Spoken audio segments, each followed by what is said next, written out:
إلا تنصروه فقد نصره الله إذ أخرجه الذين كفروا ثاني اثنين إذ هما في الغار إذ يقول لصاحبه لا تحزن إن الله معنا فأنزل الله سكينته عليه وأيده بجنود لم تروها وجعل كلمة الذين كفروا السفلى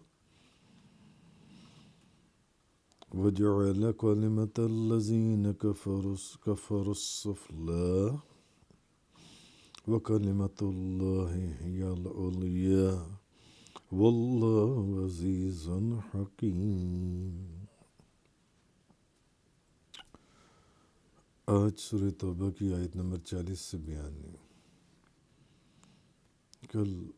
آیت نمبر 39 کا بیان ہوا تھا، جس میں اس بات کا ذکر ہوا تھا کہ اگر تم اللہ کے راستے میں نہیں نکلو گے تو اللہ تمہیں دردناک عذاب دے گا، اور صرف یہ نہیں کہ تمہیں دردناک عذاب دے گا، جس چیز کا تمہیں حکم دیا گیا اگر تم اس کے اوپر عمل نہیں کرو گے تو پھر جو میرے محبوب کی غلامی کے لیے تمہیں چنا گیا ہے یا جو خدمت تمہارے ذمہ لگائی گئی ہے، تمہاری جگہ اللہ تعالیٰ دوسری قوم لے آئے گا، لوگ تبدیل ہو جائیں گے اور تم اس کو بالکل نقصان نہیں پہنچا سکو گے، اور اللہ ہر چیز پر قادر ہے. تو اصل میں غزوہ تبوک کا ذکر چل رہا ہے، اسی کے کانٹیکسٹ کے اندر اب اس آیت کے اندر آگے آیت نمبر 40 إلا تنصروه فقد نصره الله إذ أخرجه الذين كفروا ثاني اثنين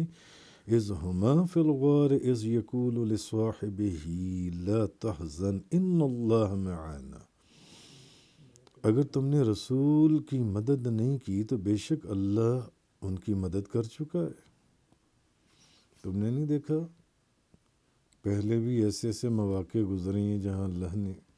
ان کی مدد کی ہے. جب کافروں نے ان کو بے وطن کر دیا تھا وہ وقت بھول گئے ہو، حالانکہ وہ دو میں سے دوسرے تھے. ثانی اثنین اذ ہما فی الغار، اور جب وہ دونوں غار میں تھے. اذ یقول لصاحبہ، جب وہ اپنے صاحب سے فرما رہے تھے لا تحزن ان اللہ معنا، غم نہ کرو اللہ ہمارے ساتھ ہے. سو اللہ نے ان پر طمانیت قلب نازل کی اور ان کی ایسے لشکروں سے مدد فرمائی جن کو تم نے نہیں دیکھا، اور کافروں کی بات کو نیچا کر دیا، اور اللہ کا دین ہی بلند و بالا ہے، اور اللہ بہت غلبے والا، بڑی حکمت والا ہے. اب آیت نمبر 40 سورہ توبہ اصل میں اس آیت کے اندر ہجرت کا جو واقعہ ہے اس کو ذکر کر کے ہجرت کے واقعے کو یہ بتایا کہ اگر تم ان کے ہمراہ جہاد پر نہ گئے، کل بھی یہی بات تھی نا کہ جہاد پر جو نہ گئے، اور اس سے پچھلی آیت میں یہ گزرا تھا کہ جو لوگ ذرا سی سستی کی وجہ سے بھی رہ گئے تھے. ایک تو منافق تھے نا جو آپس میں پروگرام بنا رہے تھے کہ جانا ہی نہیں اور یہ بہانے لگانے ہیں، اور ایک وہ لوگ تھے جو کچھ مسلمان ایسے تھے جو اپنی بغیر کسی عذر کے کسی سستی کی وجہ سے رہ گئے تھے، مگر بڑی سخت ملامت کی گئی ان کو بھی. اور اب اسی کی آگے ان کو ہجرت کا واقعہ یاد دلایا جا رہا ہے کہ اگر تم ان کے ساتھ جہاد پر نہ گئے آپ صلی اللہ علیہ وسلم کے ساتھ، تو جس پروردگار نے اس نازک وقت میں اپنے حبیب کی مدد فرمائی تھی وہ اب بھی ان کی مدد فرمائے گا، اب بھی ان کا مددگار وہی ہے، اللہ ہی ہے۔ اب ہجرت کا واقعہ اصل میں کیا بتایا جا رہا ہے کہ وہ آپ پیچھے پڑھ رہے ہیں کہ کفار کے جو بڑے بڑے سرداروں نے دار الندوہ کے اندر جو ایک میٹنگ کی تھی، بڑی کانفیڈینشیل میٹنگ، جس میں ابلیس انسان کے بھیس میں آیا تھا، انسان کے بھیس میں شیطان آیا تھا، اور اس نے آ کر جو ان سے مشورے دیے تھے، اور اس نے کہا تھا کہ آج رات تمام قبیلوں کا، ابو جہل کے اس مشورے کو اس نے سپورٹ کیا تھا، ایک ایک تمام قبیلوں سے ایک ایک نوجوان جو ہے وہ نبی پاک صلی اللہ علیہ وسلم کے گھر کا محاصرہ کر لیں تلواریں لے کر، اور جب آپ باہر نکلیں گے تو سب اکٹھے آپ کے اوپر حملہ کر کے نبی کریم صلی اللہ علیہ وسلم کو شہید کر دیں گے۔ اس نے جب یہ پروگرام بنا تو اسی رات اللہ تعالیٰ نے حکم دیا کہ اے حبیب اب آج وہ رات آ گئی، یہ چنی ہوئی رات ہے، چنے ہوئے لوگ ہیں، اے حبیب اب صدیق کو ساتھ لے لو، جو حضر میں بھی سفر میں بھی ہر جگہ ہر قدم پر جو تمہارا دوست تمہارے ساتھ رہا، صدیق کو ساتھ لے لو، آج اب رات آ گئی ہے، مکے سے ہجرت کر کے مدینہ طیبہ کی طرف روانہ ہو جاؤ۔ یہ آپ پڑھ آئی ہیں پیچھے تفصیل سے۔ تو نبی پاک یہاں میں صرف اس کے چند آپ کو ہنٹ دے رہا ہوں تاکہ آپ کو اس آیت کا سارا ایک پرسپیکٹو سمجھ میں آ جائے۔ تو حضور نبی پاک صلی اللہ علیہ وسلم نے حضرت علی کو اپنے بستر پر سونے کا حکم دیا،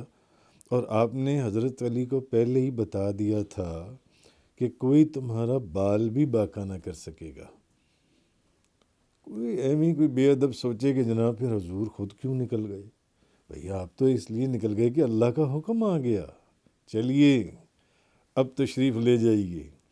اور ابو بکر کو صدیق کو ساتھ لیتے جائیے، بس آپ ہوں گے اور صدیق ہوگا، آپ دو۔ تو صبح لوگوں کی امانتیں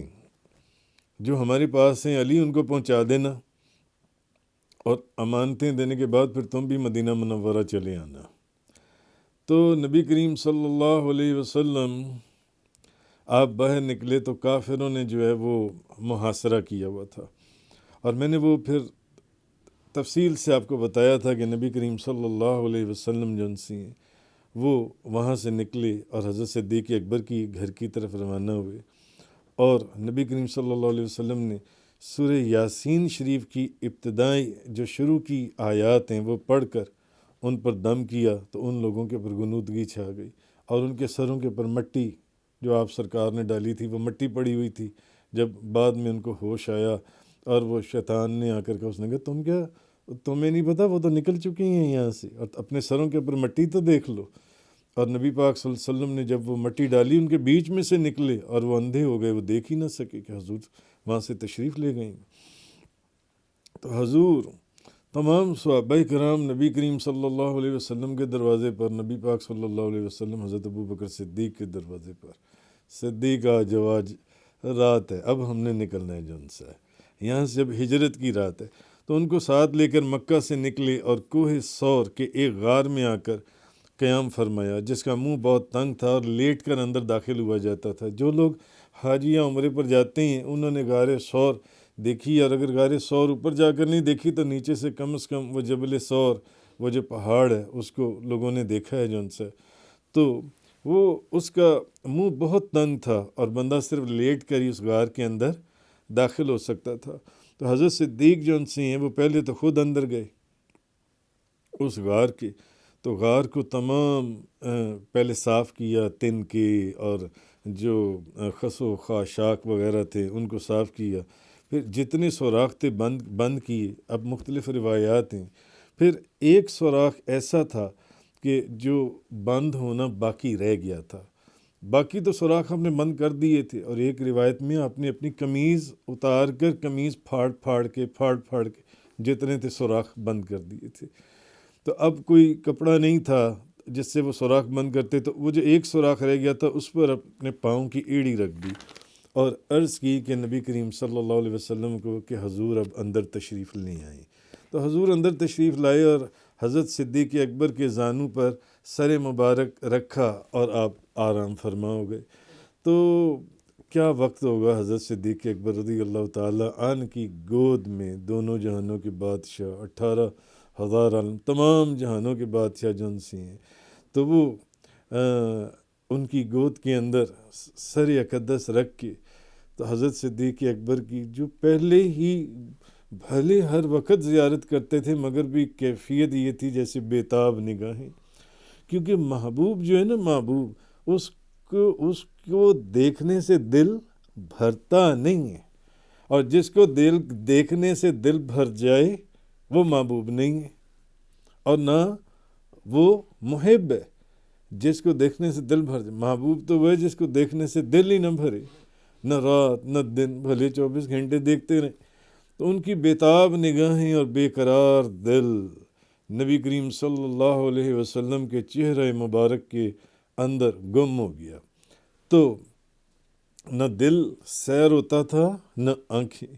اور وہ حضور کے جو اللہ تعالیٰ نے جو ان کو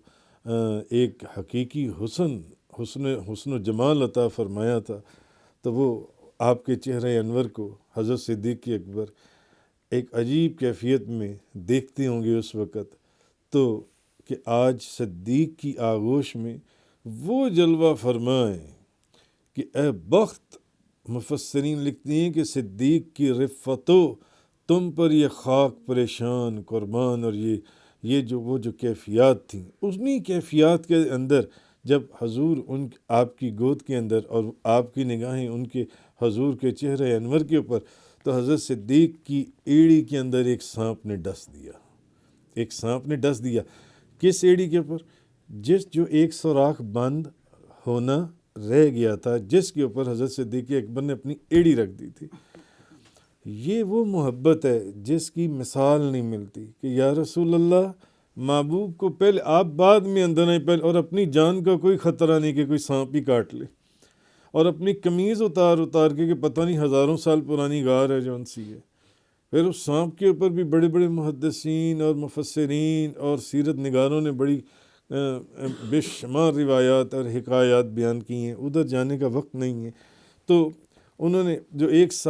سوراخ بچا وہاں اپنی ایڑی رکھ دی جو ان سی ہے، سانپ نے ڈس لیا تو زہر سارے جسم میں سرایت کر گیا، پورے جسم کے اندر۔ اب جب حضور بیدار ہوئے، اور بعض روایتوں میں ہے کہ حضرت صدیق اکبر کی چہرے سے ان کی آنکھوں کے جو آنسو تھے وہ حضور کے چہرہ انور کے اوپر گرے، حضرت ابوبکر صدیق کے آنسو تاجدار دو جہاں حضور کے چہرہ انور کے اوپر۔ تو حضور بیدار ہوئے اور اپنے یار غار کی آنکھوں میں آنسو دیکھا تو پوچھا، تو انہوں نے فرمایا کہ سانپ نے ڈسا تھا۔ تو حضور نبی کریم صلی اللہ علیہ وسلم نے وہاں اپنا لعاب دہن لگایا تو فوراً درد اور تکلیف دور ہو گیا۔ اچھا، ادھر جو اہل مکہ تھے وہ تلاش کرتے ادھر آ گئے، وہ مارے پھر رہے تھے۔ تو ایک جو ان کے ماہر کھوجی ہیں، آپ کو معلوم ہے پہلے کھوجی ہوا کرتے تھے جو کھوج نکال لیا کرتے تھے پاؤں کے نشانوں سے جو ان سے، تو وہ پاؤں کے نشان دیکھتے دیکھتے اس غار کے کنارے کے اوپر پہنچ گئے۔ اب جب قدموں کی آہٹ سنی تو حضرت ابوبکر صدیق نے جھک کر دیکھا تو کافروں کی ایک جماعت غار کے دہانے کے اوپر کھڑی تھی باہر جن سی ہے۔ اب وہ تو اندر تھے کیونکہ لیٹ کر بندہ اس غار کے اندر جاتا تھا، وہ اندر سے دیکھ رہے تھے، وہ باہر کھڑے ہوئے تھے جن سے۔ اب جب دیکھا کہ نبی کریم صلی اللہ علیہ وسلم میرا محبوب خطرے کے اندر، ہم لوگ گھر گئے تو بے چین ہو گئے، عرض کیا یا رسول اللہ، اگر انہوں نے جھک کر دیکھ لیا تو انہیں پتہ چل جائے گا کہ ہم اندر ہیں جن سے۔ تو نبی کریم صلی اللہ علیہ وسلم نے فرمایا، اے ابو بکر، ان دو کی نسبت تمہارا کیا خیال ہے؟ ان دو کی نسبت جن کا تیسرا اللہ ہو جن کا تیسرا اللہ ہو، یعنی جن دو کے ساتھ اللہ ہو تو پھر کیا ان کی نسبت تمہارا کیا خیال ہے؟ تو اب یہ نبی کریم صلی اللہ علیہ وسلم کی قوت یقین یا توکل اللہ کا وہ مقام تھا جو واقعی نبوت اور شان رسالت کے شایان نشان ہے، کہ حضور نے فرمایا کہ جن دو کے ساتھ اللہ ہو جون سے پھر ان دو کی نسبت تمہارا کیا خیال ہے ابو بکر؟ تو حضرت ابو بکر صدیق پر بھی وہ جو اطمینان اور تسکین تھی، ایک مخصوص کیفیت اللہ تعالیٰ نے نبی کریم صلی اللہ علیہ وسلم کے اوپر وہ نازل فرمائی، اطمینان کی، تسکین کی، جس کا اس آیت کے اندر ذکر گزرا جو میں نے ابھی آپ کے سامنے تلاوت کی۔ اور نبی کریم صلی اللہ علیہ وسلم کے صدقے کہ آپ کے طفیل، آپ کے فیض اور برکت سے حضرت ابو بکر صدیق کے اوپر بھی اسی اطمینان قلب، سکون، راحت اور اس تسکین کا ورود ہوا حضرت ابو بکر صدیق کے اوپر بھی۔ تو جس کے بعد حضرت ابو بکر صدیق یعنی پہلے پریشان تھے، اب وہ ٹھیک ہو گئے، اب ان کی پریشانی ختم ہو گئی، اب ان کے وہ دل میں ڈر تھا، جو ایک خوف آیا تھا، ایک پریشانی آئی تھی، ایک اداسی آئی تھی۔ تو نبی پاک صلی اللہ علیہ وسلم 3 دن وہاں رہے، اور حضرت اسماء حضرت ابو بکر صدیق کی بیٹی آپ کی صاحبزادی آ کر کھانا پہنچاتی تھیں۔ آپ کے صاحبزادے ہر روز کی جو نئی خبر تھی وہ وہاں غار میں آ کر دے جاتے تھے، بیٹے آ کر خبر دیتے تھے، بیٹی آ کر کھانا پہنچاتی تھیں۔ آپ کا چرواہا غلام خادم عامر بن فہیرہ وہ رات کو ریوڑ لے کر آتا اور دودھ پیش کرتا۔ یعنی حضرت ابو بکر صدیق کا پورا کنبہ، ہر فرد غلام تک اتنے مخلص اور قابل اعتماد تھے۔ یعنی حضرت ابو بکر صدیق کے صرف گھر والے نہیں، گھر والوں کا ہر فرد، ہر بندہ نبی پاک صلی اللہ علیہ وسلم کی خدمت کے اندر معمور تھے۔ کیوں؟ یہ تربیت کس کی تھی؟ حضرت ابو بکر صدیق کی، حضرت ابو بکر صدیق کی، کہ کسی نے اس راز کو ظاہر بھی نہ کیا اور خدمت میں لگے ہوئے تھے۔ کوئی خبر لے کر آ رہا تھا کہ ابھی مکہ مکرمہ میں کیا ہو رہا ہے، کیا پروگرام منایا جا رہا ہے، کوئی کھانا لے کر آ رہا تھا، غلام آتا تھا بھیڑیں لے کر اور وہاں پر آ کر دودھ دھو کر دودھ دے کر جاتا تھا رات کے وقت وہاں پر، یعنی ایسے جیسے وہ بکریاں چرا رہے ہیں مگر دودھ دینے کے لیے آتا تھا۔ حالانکہ اتنے بڑے انعامات جس کے اوپر سراقہ جو ان کے پیچھے آیا تھا نبی کریم صلی اللہ علیہ وسلم، اتنے بڑے انعامات تھے کہ جو ان کو لے کر آئے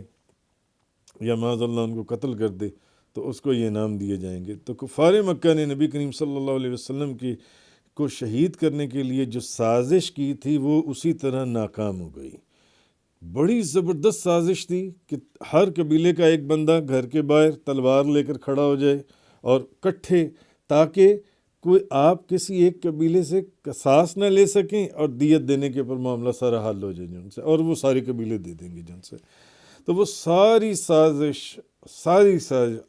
اللہ کے فضل اور کرم سے وہ ناکام بنا دی گئی، اور اللہ کی بات جو ہمیشہ بلند رہتی ہے اس موقع پر بھی بلند ہو گئی۔ اصل چیز اس آیت کے اندر یہ فرمائی گئی ہے، إِلَّا تَنْصُرُوهُ فَقَدْ نَصَرَهُ اللَّهُ إِذْ أَخْرَجَهُ الَّذِينَ كَفَرُوا،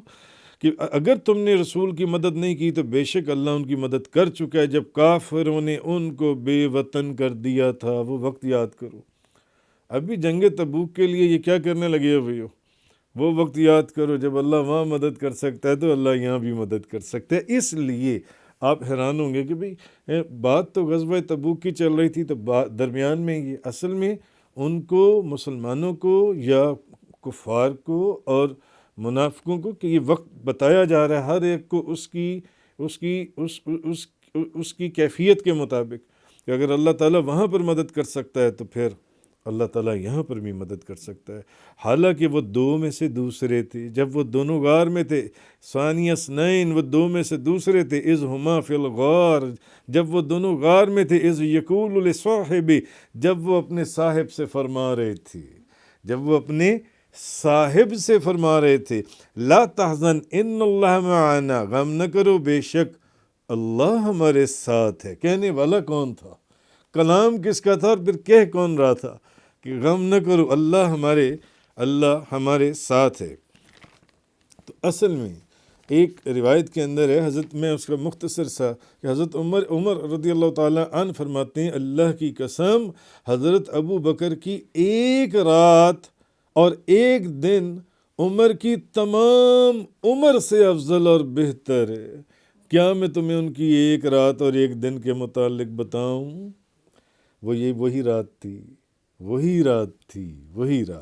یہ کتنی بڑی بات ہے۔ حضرت عمر فرماتے ہیں اللہ کی قسم حضرت ابو بکر کی ایک رات اور ایک دن عمر کی تمام عمر سے افضل ہے، تمام عمر سے ابو بکر کی ایک رات اور ایک دن، کیا میں تمہیں اس رات کے متعلق بتاؤں؟ پھر انہوں نے حضرت عمر فاروق نے اس رات کے متعلق جو ان سے فرمایا تو یہ چیز تو کہنے کا مقصد یہ ہے کہ جب نبی کریم صلی اللہ علیہ وسلم اس غار کے اندر داخل ہوئے، جہاں اب اصل میں یہ آیت حضرت ابو بکر صدیق کی شان کے عجیب و غریب شان بیان کر رہی ہے۔ تو نبی پاک صلی اللہ علیہ وسلم جو داخل ہوئے تو انہوں نے پوچھا ابو بکر تمہاری قمیص کہاں ہے؟ قمیص تو پھاڑ کے انہوں نے وہ سوراخ بند کر دیے تھے کہ کوئی کیڑا، کوئی سانپ، کوئی زہریلا جانور اس میں سے نہ نکل آئے، کوئی چیز نہ نکل آئے۔ تو حضرت ابو بکر صدیق نے بات بتائی کہ یا رسول اللہ وہ تو میں نے سوراخ سارے بند کر دیے، مگر ایک سوراخ رہتا تھا جس کے اوپر انہوں نے اپنی ایڑی رکھ دی تھی اور اسی کے اندر سانپ نے کاٹا تھا، کیونکہ سانپ موجود تھا۔ بعض سیرت نگاروں نے وہ پھر واقعات ادھر چلے جائیں گے، انہوں نے لکھا ہے کہ اس سانپ کو بھی اللہ نے زبان دی اور اس نے پھر گفتگو کی۔ اس نے کہا میں تو پتہ نہیں کتنے 100 سالوں سے یہاں بیٹھا ہوا ہوں اللہ کے محبوب کی زیارت کے لیے، کہ مجھے معلوم تھا کہ یہاں اللہ کے محبوب نے آنا ہے اس غار کے اندر۔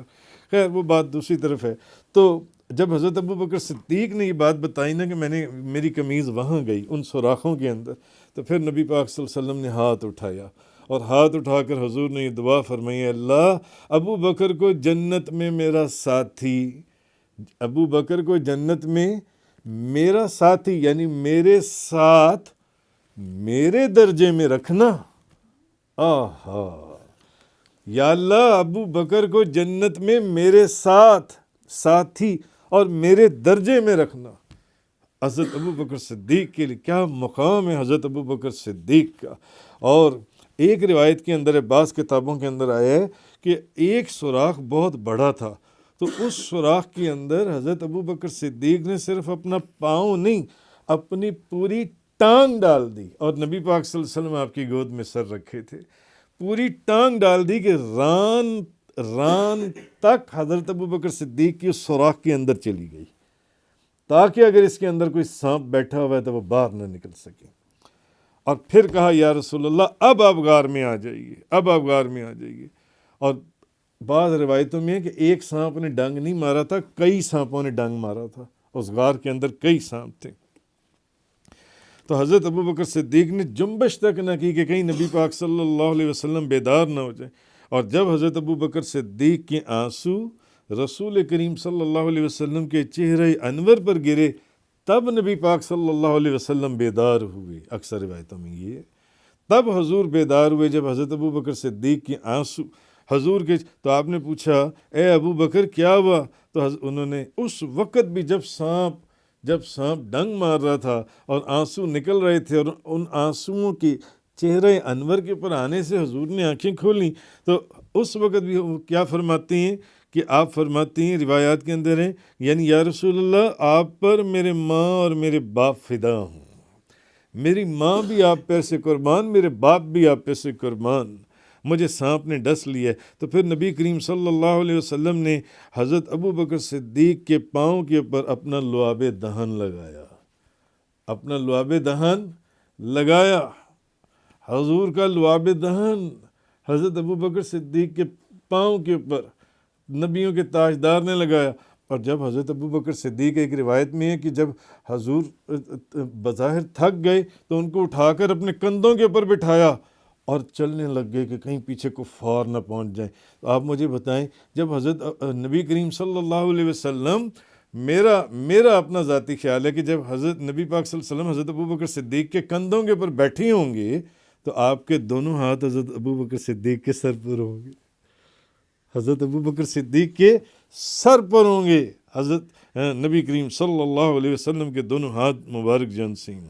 تو پھر پاؤں کے اوپر حضور نے اپنا لعاب دہن لگایا. حضرت صدیق اکبر سر کے بالوں سے لے کے پاؤں کے ناخنوں تک ان کی کوئی مثال ہے ہی نہیں نبیوں کے بعد اس دنیا میں، اس کائنات میں، بلکہ کوئی مثال ہے ہی نہیں، کیونکہ یہ سعادت کسی اور کو ملی ہی نہیں ہے جو حضرت ابوبکر صدیق رضی اللہ تعالی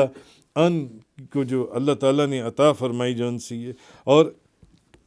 ایک روایت میں یہ ہے کہ جب وہاں آ کر وہ جب کافر اس غار کے دہانے پر پہنچ گئے اور نشانات ختم ہو گئے تو مکڑی نے اسی وقت اس غار کے منہ پر جالا تن دیا. مکڑی نے اسی وقت غار کے منہ پر جالا تن دیا. اس لیے بھی نبی پاک صلی اللہ علیہ وسلم نے مکڑی کو مارنے سے منع فرمایا کہ مکڑی کو نہیں مارنا. کیوں؟ جب غار کے اندر کافر داخل ہونے والے تھے تو مکڑی نے جالا تن دیا. تو ان میں سے کچھ نے کہا کہ یہ تو مکڑی نے جالا تنا ہوا ہے، یہاں تو سالوں سے کوئی اندر آیا ہی نہیں ہوگا. اس کی نظر پڑی نا کہ جالا تنا ہوا، تو اس میں دیکھنے کا فائدہ ہی نہیں ہے اس غار کے اندر. تب وہ وہاں سے واپس چلے گئے. تو اسی طرح ایک چیز اور کہ نبی کریم صلی اللہ علیہ وسلم کا ہجرت کرنا یہ کس کے حکم سے تھا؟ اللہ کے حکم سے تھا. اور نبی کریم صلی اللہ علیہ وسلم کے نسبی قرابت دار بھی بہت تھے. تو نبی پاک صلی اللہ علیہ وسلم ان میں سے بھی تو کسی کو اپنے ساتھ لے سکتے تھے. حضرت علی کو بھی لے سکتے تھے نبی کریم صلی اللہ علیہ وسلم، مگر نبی کریم صلی اللہ علیہ وسلم نے سفر کے اندر رفاقت کے لیے حضرت ابوبکر صدیق کو چنا، حضرت ابوبکر صدیق کو ساتھ لیا. اس سے معلوم ہوتا ہے کہ اس ہجرت والے سفر میں حضرت ابوبکر صدیق کو ساتھ لینا، حضرت ابوبکر صدیق کو ساتھ لینا کیوں؟ کیونکہ حضور ہجرت اسی رات کیوں فرما رہے تھے؟ اللہ کا حکم آ گیا تھا. اس کا مطلب ہے کہ یہ حضرت ابوبکر صدیق کو ساتھ جو حضور نے لیا اس میں بھی اللہ کا حکم شامل تھا، اس میں بھی. اور یہ حضرت ابوبکر صدیق کی بہت بڑی فضیلت ہے کہ نبی کریم صلی اللہ علیہ وسلم کی رفاقت کے لیے اللہ تعالیٰ نے حضرت ابوبکر صدیق کو چنا. اللہ نے حضرت ابوبکر صدیق کو چنا. تو دوسرا حضرت ابوبکر صدیق کو ثانی اثنین، دو میں سے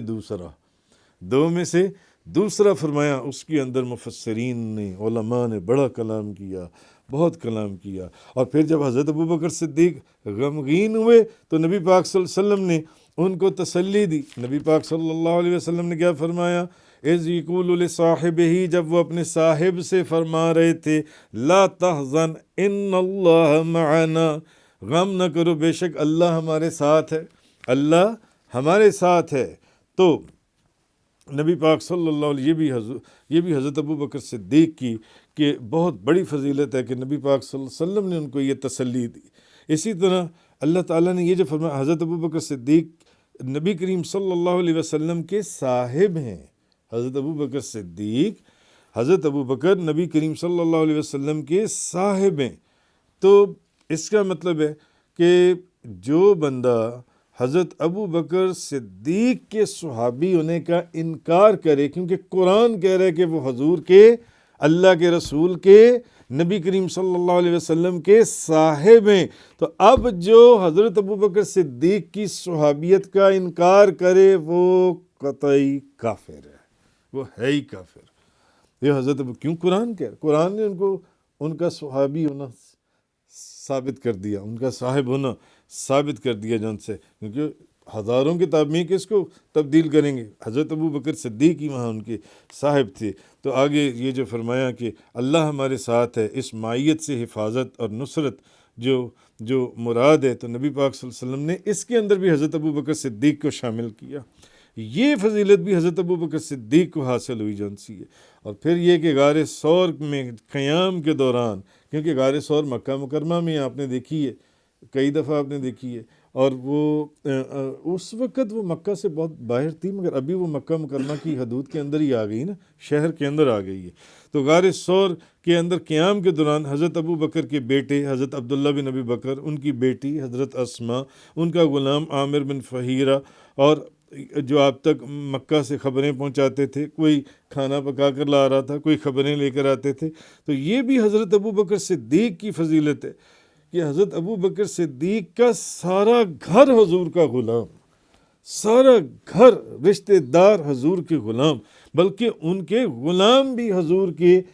کی غلامی اور خدمت کے اندر مخصوص تھے کہ بکریاں رات کو چراتے ہوئے وہاں تک آنے، کیونکہ اس وقت تو وہ مکہ سے باہر تھا نا، غار ثور، رات وہاں آنے، جیسے بکریاں چرا اور دودھ دھو کر نبی پاک صلی اللہ علیہ وسلم کی خدمت میں پیش کرنا ہے جون سے. یہ بھی حضرت ابو بکر صدیق کو یہ سعادت حاصل ہوئی جون سی ہے. تو حضرت ابو بکر صدیق رضی اللہ تعالی عنہ کو اللہ تعالیٰ نے جون سے تو غار ثور کی ان 3 راتوں میں بعض مفسرین نے لکھا ہے کہ حضرت ابو بکر صدیق کے اندر تینوں راتیں تینوں دن ایک بند غار کے اندر، اور ان کے صاحب بن کے، جن کو خدا نے ان کا صاحب فرمایا، ایک بند کمرے کے اندر حضرت ابو بکر صدیق تھے اور نبی کریم صلی اللہ علیہ وسلم تھے. اب یہاں پر بھی اگر یہ تھوڑا سا یہاں سے ڈائریکشن چینج کر لی جائے تو پھر سیرت نگاروں نے بڑی بڑی کمال باتیں کہ اس غار کے اندر کیا کیا چیزیں ظہور پذیر ہوئیں، وہ پھر چیز دوسری طرف لے جاتی ہے، وہ ایک اور روحانی دنیا ہے. مگر غار ثور کی ان 3 راتوں میں حضرت ابو بکر میں مفسرین لکھتے ہیں انوار رسالت اس طرح جذب ہو گئے تھے کہ جب حضور اور حضرت ابو بکر صدیق مدینہ منورہ پہنچے اور استقبال کرنے والے جون سی ہیں وہ استقبال کے لیے آئے، تو مسلمانوں نے جو استقبال کرنے کے لیے آئے تھے مدینہ منورہ، انہوں نے یہ سمجھا کہ یہ جو حضرت ابو بکر صدیق ہیں یہ اللہ کے رسول نبی کریم صلی اللہ علیہ وسلم ہیں. اور وہ سیرت کی کتابوں میں لکھا ہوا ہے سارا واقعہ بڑی تفصیل سے. اور وہ سب آگے بڑھ کر حضرت ابو بکر صدیق کو ملنے لگے، یعنی ان کے ہاتھ پاؤں کو بوسہ دینے لگے، ان کو آگے مل. تو حضرت ابو بکر صدیق نے جلدی سے نبی پاک صلی اللہ علیہ وسلم کے سر انور، حالانکہ حضور ساتھ ہیں اور سب حضرت ابو بکر صدیق کی طرف بڑھ رہے ہیں، سب حضرت ابو بکر صدیق. یہ کیا منظر ہوگا، یہ کیا منظر ہوگا. یہ حضور کی وہ انوار رسالت تھی، انوار رسالت تھے جو ان کے وجود میں جذب ہو گئے. وہ جو 3 راتیں اور 3 دن، اور پھر وہ تو 3 دن اور 3 راتیں اس غار کی ہیں، تو پھر اس کے علاوہ جو ان سے وہ جو سفر کے دوران جتنے دنوں میں بھی پہنچے، 10 دن 15 دن جو بھی روایات کے اندر ہے، وہ سارے جو ان سے ہیں. تو حضرت جلدی سے جب لوگ ان کی طرف بڑھے تو حضرت ابو بکر صدیق نے نبی کریم صلی اللہ علیہ وسلم کے اوپر جلدی سے ایک چادر ایسے کر دی، ایک چادر، تاکہ لوگوں کو پتہ چل جائے کہ میں محمد صلی اللہ علیہ وسلم، میں اللہ کا رسول، اللہ کے رسول یہ ہیں، اللہ کے رسول یہ ہیں. اور میں تو فقط ان کا ایک امتی یا ان کے غلاموں میں سے ہوں. یہ وہ شان تھی، وہ برکت تھی. تو پھر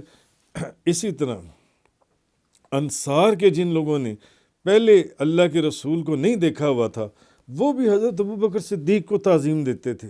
آگے بڑھ، وہ سمجھتے تھے اللہ کے رسول آ گئے، نبی کریم صلی اللہ علیہ وسلم آ گئے. حتیٰ کہ اس روایت میں بخاری شریف کی کہ دھوپ آ گئی تو ابو بکر صدیق نے جلدی سے چادر پکڑ کر حضرت نبی پاک صلی اللہ علیہ وسلم کے اوپر سایہ کر دیا، تاکہ انصار کو بھی پتہ چل جائے کہ میں نہیں، آپ ہیں، آپ اللہ کے رسول ہیں، آپ اللہ کے رسول ہیں. تو اس سے معلوم ہوتا ہے کہ حضرت ابو بکر صدیق میں انوار رسالت اس طرح جذب ہو گئے تھے کہ دیکھنے والے حضرت ابو بکر صدیق پر رسول اللہ صلی اللہ علیہ وسلم، اللہ کے رسول کا گمان کرتے